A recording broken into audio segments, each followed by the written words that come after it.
Cette rencontre se veut trimestrielle et à l'issue de chaque réunion, non seulement nous vous faisons lecture, nous vous donnons lecture des principales conclusions à travers un communiqué de presse que je vais demander à une de mes collègues de lire tout à l'heure.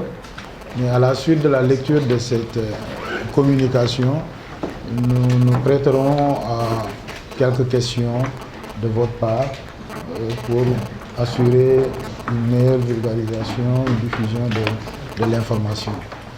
Nous vous remercions à nouveau d'être venus et je vais sans plus tarder passer la parole à ma collègue qui va vous lire le communiqué final, disons, de la réunion. Je vous remercie, Monsieur le Directeur national.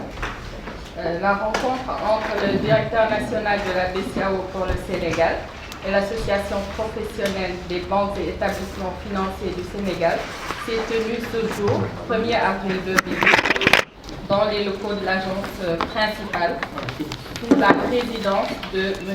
Mamadou Camara, Directeur national.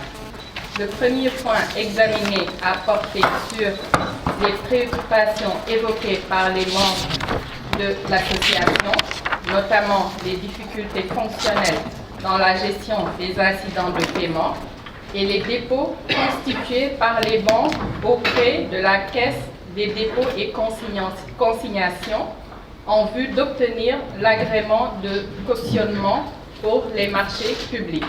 À cet égard, le directeur national a invité les établissements de crédit à formuler des réclamations à chaque fois que de besoin, concernant tous les services de la Banque centrale, conformément aux normes édictées par le certificat ISO 9001 dont a bénéficié l'Institut d'émission.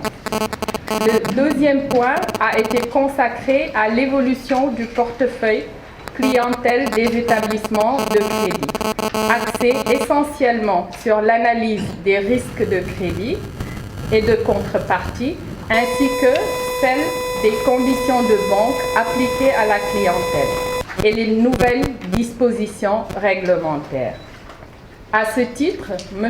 Camara a évoqué les principales mesures prises par les autorités pour améliorer la qualité du portefeuille du système bancaire, ainsi que les conditions de banque appliquées à la clientèle.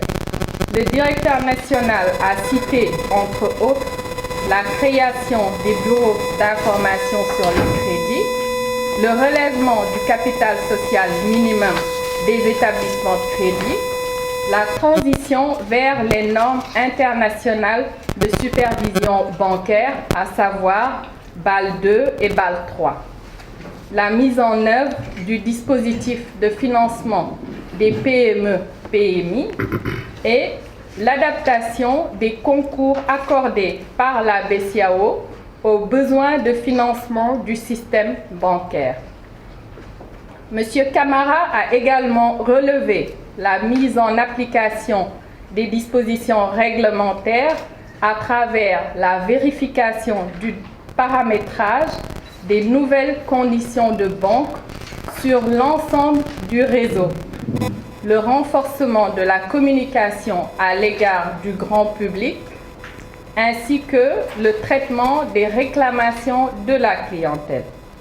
Le président de l'Association professionnelle des banques et établissements financiers du Sénégal a formulé des préoccupations sur le stock de la dette publique, le ralentissement de l'activité économique et l'inadéquation des décisions de justice concernant les contentieux bancaires, dont l'impact sur le taux de dégradation du portefeuille des établissements de crédit serait important.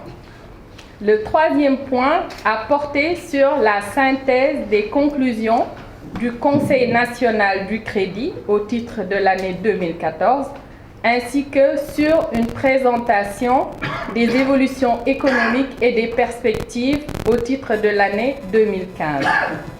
À ce titre, les recommandations formulées par le Conseil national du crédit ont porté sur les conditions de fonctionnement du système bancaire et financier, ainsi que les instruments de financement des PME, PMI et du secteur agricole, et l'allègement des conditions de banque appliquées à la clientèle.